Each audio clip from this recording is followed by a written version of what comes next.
মাছগুলোকে ভালো করে ধুতে হবে, কারণ এই মাছে যতই বটিতে ছাড়ানো হোক না কেন এইভাবে না ধুলে পরিষ্কার হবে না। যেহেতু আমি ছাই দিয়ে কাজগুলো করেছি, মাছগুলো এই ছাইটাকে পরিষ্কার করতে গেলে এভাবে করতে হবে।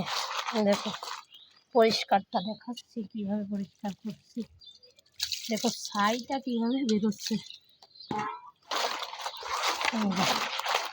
এই যে নিচে দেখা যাচ্ছে সব আইস আর ছাই।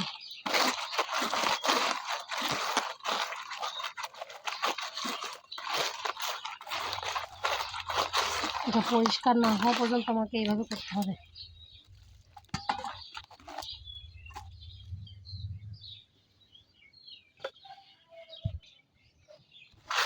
দেখছেন কীভাবে ধোয়ার সময় কীভাবে কষ্ট করতে হয়।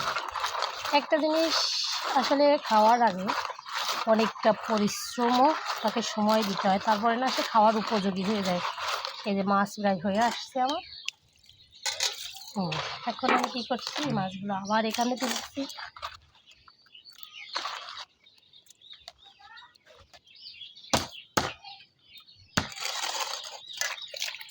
এই দেখুন মাছ একদম পরিষ্কার পোকা।